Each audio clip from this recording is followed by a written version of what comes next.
Good morning students. आज हम class 10th में लेसन नंबर 12 एक नई शुरुआत के बारे में समझेंगे।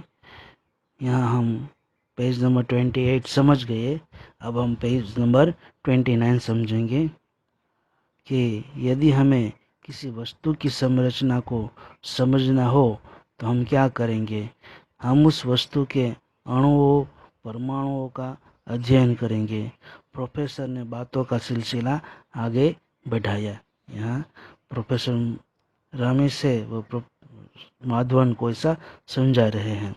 यह ठीक वैसा ही है जैसे किसी मशीन के अंदर के कल्प पुर्जों की बनावट और उनके कार्य करने की विधि है। माधवन मूर्तिवर्त प्रोफेसर रामेश की बात सुन रहा था। माधवन है वह एक मूर्ति बनकर ऐसे खड़े होकर प्रोफेसर रामेश की बात सुन रहा था। प्रोफेसर का वक्तव्य जारी था। प्रोफेसर का जो बोलना था वह चालू था। यह तो रही बनावट की बात।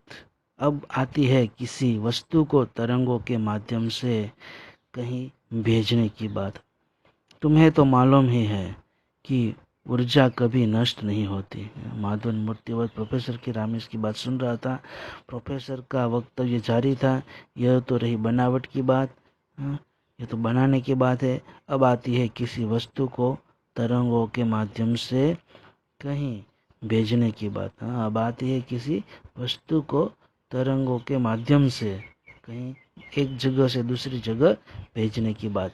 तुम्हें तो मालूम ही है कि ऊर्जा कभी नष्ट नहीं होती। ऊर्जा कभी यानी कि ऊर्जा एनर्जी शक्ति कभी नष्ट नहीं होती। गर्मी हाँ उसका स्वरूप परिवर्तित किया जा सकता है।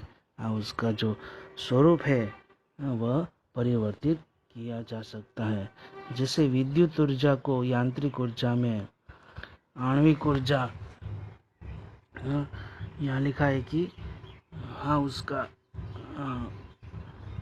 जैसे विद्युत ऊर्जा को आणविक ऊर्जा में जैसे विद्युत ऊर्जा को यांत्रिक ऊर्जा में और आणविक ऊर्जा को विद्युत ऊर्जा में अब हम आणविक ऊर्जा को उदाहरण के रूप में लेते हैं। यह ऊर्जा यूरेनियम थोरियम आदि तत्वों को तोड़कर प्राप्त की जाती है। इस काम के लिए परमाणु रिएक्टर काम में लाए जाते हैं। इससे हम यह आसानी से समझ सकते हैं कि किसी भी वस्तु को उसके मूल तत्वों में तोड़ा जा सकता है और अगर किसी वस्तु को उसके मूल तत्वों में विभक्त किया जा सकता है तो उन मूल तत्वों को आपस में जोड़कर उस तत्व को दोबारा भी मूल रूप में प्राप्त किया जा सकता है। हाँ यह तो है। माधवन ने उसकी बात का समर्थन किया। माधवन ने प्रोफेसर रामेश की बात सुनी। प्रोफेसर रामेश ने अपनी बात आगे बढ़ाई और तुम्हें यह भी मालूम है कि हमारा शरीर भी विभिन्न प्रकार के तत्वों से मिलकर बना है। ऐसा प्रोफेसर रामेश ने माधवन को कहा। हालांकि किसी वस्तु और जीवित प्राणी की संरचना में काफ़ी अंतर होता है। हालांकि किसी वस्तु और जीवित प्राणी की संरचना में काफ़ी अंतर होता है, लेकिन जो बातें किसी वस्तु के बारे में लागू होती है वही बातें जीवित प्राणियों के बारे में भी लागू होती है। कोई बातें वस्तु के बारे में लागू होती है वही बात कोई जीवित प्राणियों के बारे में भी लागू होती है। ऐसा प्रोफेसर रामेश माधवन को समझाता है। अर्थात हम यह कह सकते हैं कि जिस प्रकार किसी वस्तु को उसके मूल तत्वों में विभक्त और वापस उन तत्वों को जोड़कर उसके मूल रूप में पाया जा सकता है, उसी प्रकार जीवित प्राणी के साथ भी यह प्रक्रिया अपनाई जा सकती है। लेकिन यह दूसरी प्रक्रिया पहले के मुकाबले काफ़ी जटिल और श्रम साध्य होगी। कहते हुए प्रोफेसर रामेश ने एक लंबी सांस ली। प्रोफेसर की बात सुनकर माधवन सम्मोहन की अवस्था में आ गया। एक क्षण के लिए वह कुछ सोच ही न पाया कि प्रोफेसर के इस लेक्चर को सुनने के बाद वह प्रसन्नता व्यक्त करे अथवा शंका। एक क्षण के लिए वह कुछ सोच ही न पाया कि प्रोफेसर के इस लेक्चर को सुनने के बाद वह प्रसन्नता व्यक्त करे, वह खुशी व्यक्त करे या शंका या डाउट। लेकिन अगले ही क्षण उसके दिमाग में एक सवाल कौंधा, लेकिन अगले ही क्षण उसके दिमाग में एक सवाल प्रश्न उठा और वह बोले बिना रह न सका, सर माना कि यह सारी प्रक्रिया संभव है, सर यह माना कि यह सारी प्रक्रिया पॉसिबल है, पर इससे यह कैसे सिद्ध होता है कि हम किसी भी व्यक्ति को बिना किसी साधन के दूसरी जगह भेज सकते हैं। पर इससे यह कैसे सिद्ध होता है कि हम किसी भी व्यक्ति को बिना कोई साधन के एक जगह से दूसरी जगह भेज सकते हैं। माधवन की बात सुनकर प्रोफेसर के चेहरे पर हल्की सी मुस्कान दौड़ गई। माधवन की बात सुनकर प्रोफेसर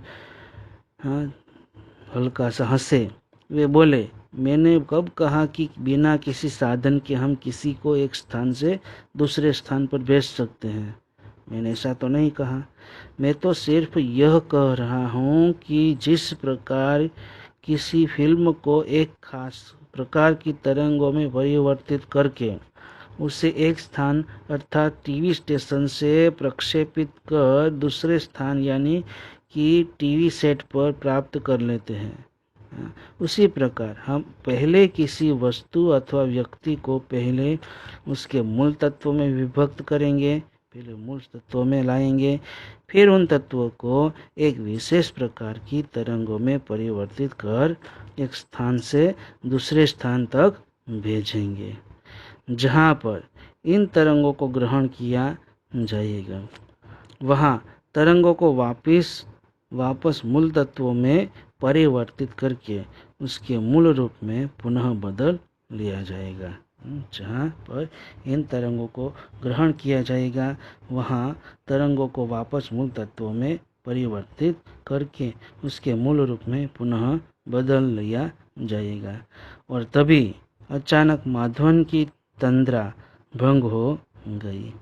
कारण था मानव प्रक्षेपण यंत्र से जुड़े पावर सप्लाई बॉक्स से उठने वाला धुआं। तभी अचानक माधवन की तंद्रा भंग हो गई।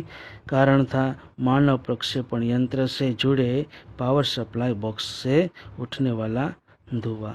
यह देखकर माधवन हक्का बक्का रह गया। उस धुएं को देखकर माधवन हक्का बक्का रह गया, आश्चर्य में पड़ गया। उसने मॉनिटर पर एक उड़ती सी नजर डाली। प्रोफेसर रामिस का शरीर तरंगों में परिवर्तित होकर प्रक्षेपण यंत्र के रिसीवर की ओर चल पड़ा था।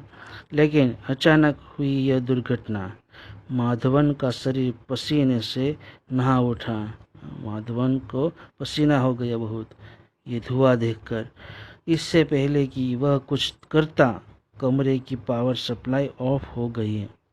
उसके पहले वह कुछ करता कमरे की पावर सप्लाई बंद हो गई। माधवन के हाथ पैर फूल गए। उसकी समझ में ही नहीं आ रहा था कि वह क्या करे क्या नहीं। उस समय सिर्फ यंत्र की रडार प्रणाली और उससे जुड़ा कंप्यूटर ही काम कर रहा था। बाकी सब कुछ बंद हो गया। बाकी सभी मशीन बंद हो गई है। प्रक्षेपण यंत्र का नियंत्रण कक्ष फेल हो जाने के कारण प्रोफेसर रामिस का तरंग रूप में परिवर्तित शरीर प्रक्षेपण यंत्र की रिसीविंग प्रणाली के नियंत्रण से बाहर जा चुका था। लेकिन सुकून की बात यह थी कि तरंगों में परिवर्तित प्रोफेसर के शरीर की स्थिति कंप्यूटर पर प्रदर्शित हो रही थी। सुकून की बात यह थी कि तरंगों में परिवर्तित प्रोफेसर के शरीर की जो स्थिति थी वह कंप्यूटर पर प्रदर्शित हो रही थी, यानी कंप्यूटर पर दिखाई दे रही थी। मानव प्रक्षेपण यंत्र की दूसरी इकाई ठप हो जाने के कारण प्रोफेसर रामिस का तरंग स्वरूप अपनी गति खो बैठा और वह हवा के बहाव के साथ प्रयोगशाला के पीछे रहने वाले नाले की ओर उड़ चला। मानव प्रक्षेपण यंत्र की दूसरी इकाई ठप हो जाने के कारण बंद हो जाने के कारण प्रोफेसर रामिस का तरंग स्वरूप अपनी गति खो बैठा और वह हवा के बहाव के साथ प्रयोगशाला के लैब के पीछे बहने वाले नाले की ओर उड़ चला। ठीक है स्टूडेंट्स, यहाँ तक रखते हैं। अगला पेज हम अगले दिन समझेंगे।